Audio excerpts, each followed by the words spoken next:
மானம் பெரியதென்று வாழும் மனிதர்கள் மான் என்று சொல்வதில்லையா? தன்னை தானும் அறிந்து கொண்டு ஊருக்கு சொல்பவர்கள் தலைவர்களாகவில்லையா? உன்னை அறிந்தால் உலகத்தில் போராடலாம். உயர்ந்தாலும் தாழ்ந்தாலும் தலை வணங்காமல் நீ வாழலாம். மக்கள் திலகம் பொன்மனச்செம்மல் புரட்சித் தலைவர் எம்ஜிஆர் அவர்களுடைய ஆசையோடு நடைபெற இருக்கின்ற 2026 சட்டமன்ற தேர்தலில் தென்காசி மாவட்டத்தில் கடையநல்லூர் சட்டமன்ற தொகுதியில் மக்களின் ஆசையோடு வேட்பாளராக மக்கள் சேவை ஆற்ற இருக்கிறேன். அன்பார்ந்த வாக்காளர் பெருங்குடி மக்களே, இந்த தொகுதியில் 16 மணி நேரம் மக்களுக்காக ஒவ்வொரு வீடுகள் தோறும் வந்து சென்று மக்களுடைய குறைகளை கேட்டறிந்து அதற்கான சேவையாற்றக்கூடிய ஒரு மாபெரும் வாய்ப்பை நீங்கள் எனக்கு கொடுக்க வேண்டும். நிச்சயமாக நம்முடைய கருப்பாநதி அணையில் இருந்து 72 பாசன குளங்கள் இருக்கிறது.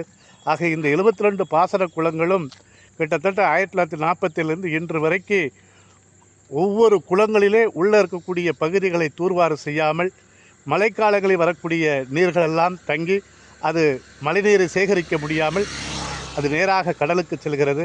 அதனால் விவசாயிகளுக்கு போதுமான தண்ணீர் குளங்களிலே தங்கி விவசாயத்துக்கு கிடைக்காமல் இருக்கிறது.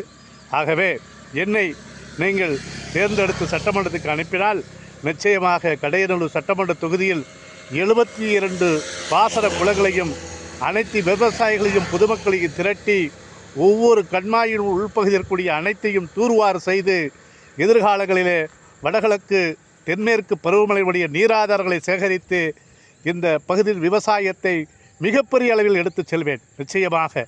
ஆகவே மண் வளம் மிகப்பெரிய வளம். அந்த மண்ணை ஒரு குளத்தில் தூர்வார செய்தால் மட்டுமே தான் விவசாயத்துக்கு நீராதாரம் கிடைக்கும், மக்களுக்கும் நீர் கிடைக்கும் என்று இந்த ஒரு வாய்ப்பை நீங்கள் எனக்கு உருவாக்கி கொடுக்க வேண்டும்.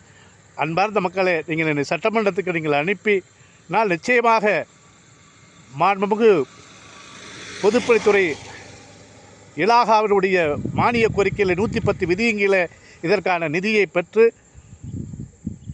மக்கள் சேவையை ஆற்றுவேன் என்று மகிழ்ந்து சமர்ப்பணம் செய்கிறேன்.